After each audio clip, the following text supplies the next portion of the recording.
¿por quién crees que yo voté? ¿Por quién crees que yo voté?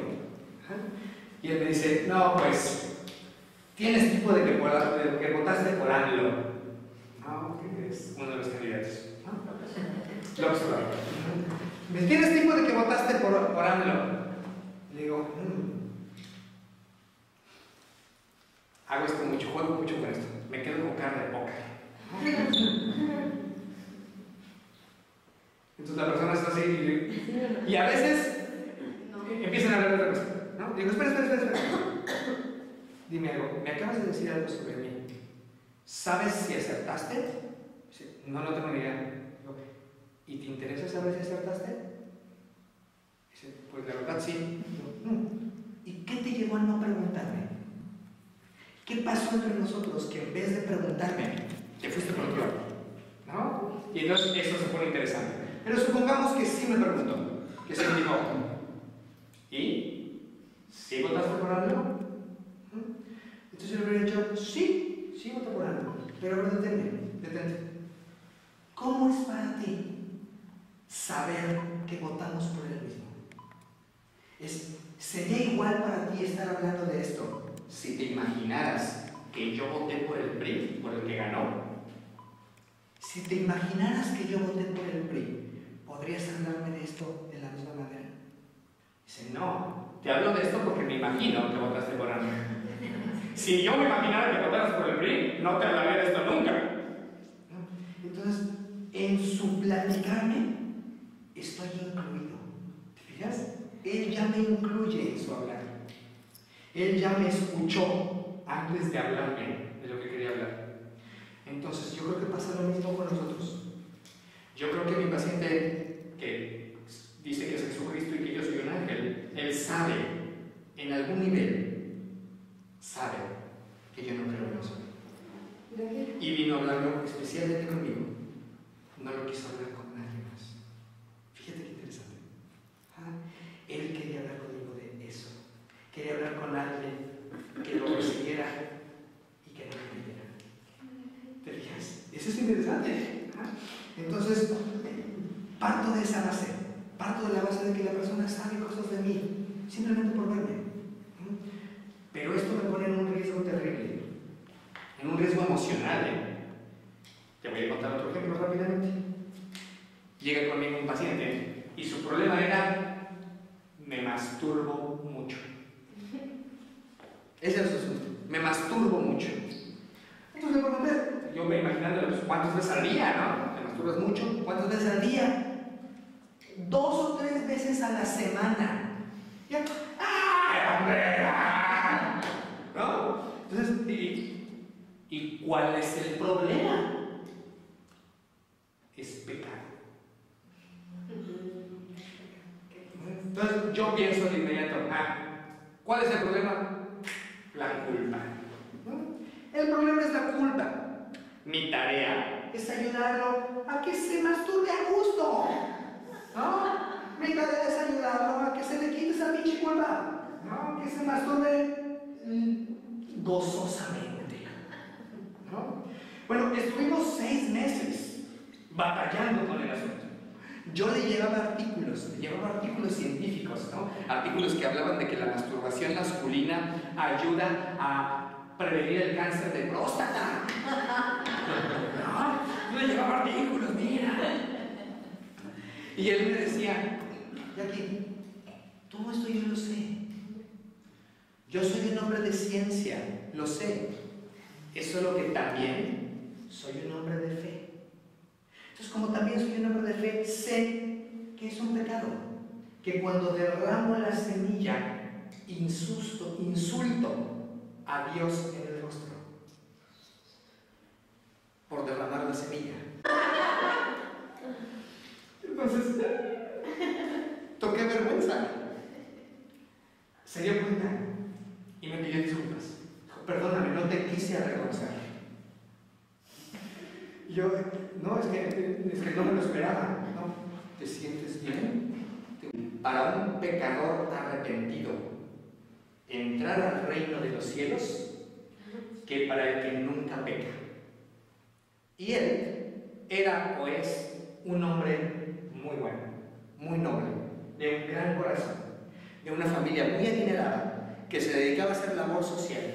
Era un hombre de verdad bueno, de esos panes así, uy, chiquito, así, o sea, era un pan de Dios. Y no pecaba de nada. Pero él sabía que era más fácil para un pecador arrepentido. Entonces, fíjate qué genial. Como también era un hombre de ciencia, se consiguió un pecado que no le hacía daño a nadie, ni siquiera a sí mismo, porque hasta previene el cáncer prostático. Siendo culpable. Fíjate qué interesante. O sea, su creencia no iba a cambiar. No, pero se dio cuenta que necesitaba creerlo así. ¿Te fijas? Entonces, sí, algo cambió en él, pero no cambió lo que él pensaba que debía cambiar, ni cambió lo que yo pensaba que debía cambiar. Él pensaba que debía dejar de masturbarse. Yo pensaba que debía dejar de sentirse culpable. Y al final se seguía masturbando y se seguía sintiendo culpable. Pero ahora sabía que era necesario que fuera así. Y ambos sentimos palomita de proceso. Ajá. ¿Qué nos llevó a eso? Nos llevó a eso poder abrirnos a no tener que cumplir un objetivo establecido previamente. Si nosotros creyéramos que el objetivo era que se masturbara sin culpa, fue un fracaso. Si nosotros nos quedábamos creyendo, o él se quedaba creyendo que el objetivo era no masturbarse, fue un fracaso. ¿Qué permitió que el encuentro terapéutico fuera considerado por ambos un éxito? Que ambos nos abrimos a ser tocados por el mundo del otro. Que ambos pudimos sentirnos en un mundo que co-construíamos juntos. Gadamer, un filósofo hermenéutico alemán, Gadamer, pensaba que el crecimiento se alcanza cuando los horizontes se fusionan. Si tú eres un mango y yo soy un durazno, y después de una representación del mundo, y entonces hacen conmigo lo mismo que hacen con otros, exploramos, ¿no? ¿Cómo le hicimos para que veas cómo le hacen allá? O puede que no sea una representación del mundo, puede que sea la excepción. Que me digan, no, lo hago con todos menos contigo. Entonces, bueno, ¿cómo lo hicimos juntos para que aquí fuera la excepción? Sí, es que me olvidó que se acaba el tiempo y me voy a preguntar. Tú pregunta. Tengo varias que te vas a rápido, tú miras cuál puedes responder. Lo que pasa es que es muy diferente a lo que yo he conocido. Yo sé. Toda la psicología. Sí, yo sé. Quisiera hacerte estas preguntas. Déjame parar a tratar de Dime. Sí es muy diferente. Es otra manera de pensar la psicología. Sí. ¿Te digas? Otra manera de pensar. Porque creemos en una psicología más filosófica que una psicología médica. Dos parejas. Lo primero que sentí fue impotencia. Lo segundo que sentí fue dolor. Yo actualmente estoy soltero. Después de una relación de 6 años, porque no supimos hacer eso al final. No supe.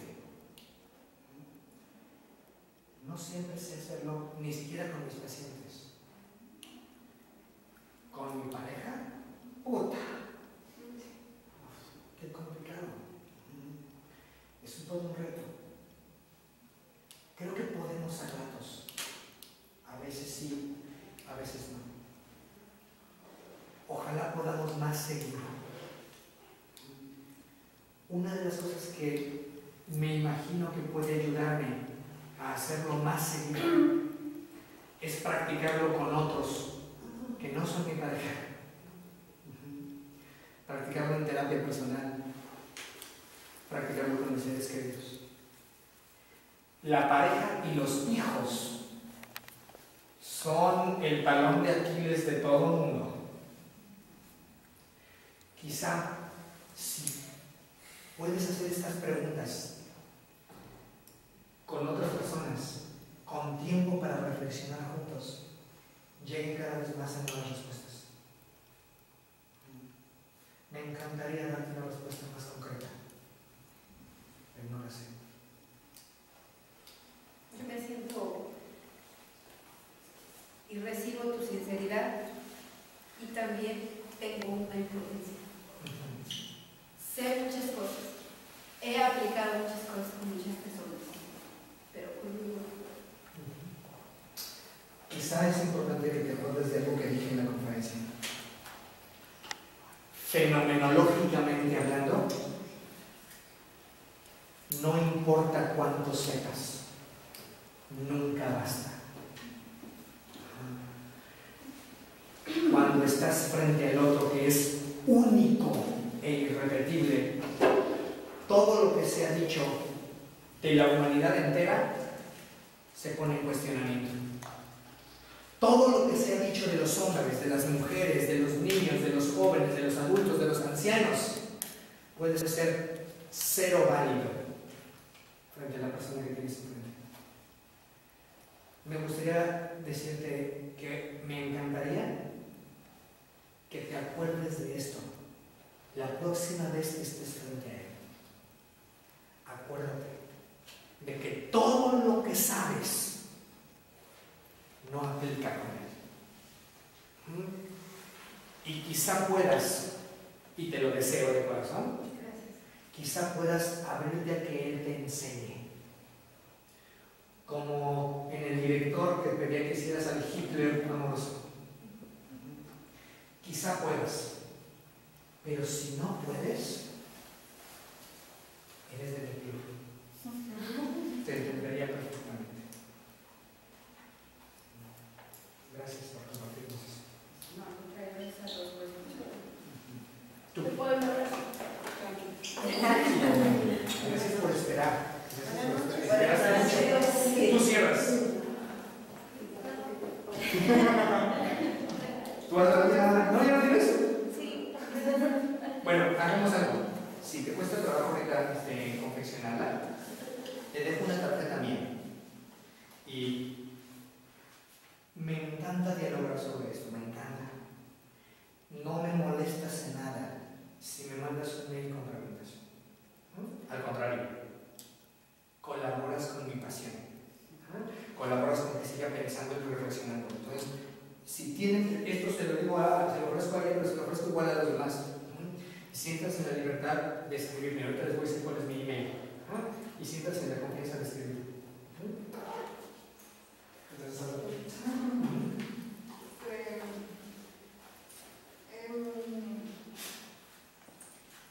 ¿Qué pasa cuando el consultante está compartiendo algo que yo sé que de una u otra forma eso lo está estancando a él, pero que yo lo comparto? Eso es muy lindo. Ocurre más común de lo que crees, para empezar. Nuestros clientes nos cuentan cosas que nosotros hemos vivido, estamos viviendo o viviremos. Porque las problemáticas de la existencia son problemáticas que compartimos. Solo cambian de ropa. Pero, por ejemplo, recuérdame tu nombre. Deyanira, estoy seguro que lo que Deyanira nos compartió no es algo que le pasa a Deyanira. A Deyanira le pasa de una manera particular, única. Sí, pero lo que le pasa a Deyanira de alguna manera particular y única nos pasa a todos. O nos ha pasado o nos pasará. Entonces, lo primero que tenemos que reconocer es eso. Cuando mi cliente me cuenta algo en lo que está atorado, en lo que yo también estoy atorado, puedo reconocer que eso es normal. Porque a veces los terapeutas se asustan, ¿no?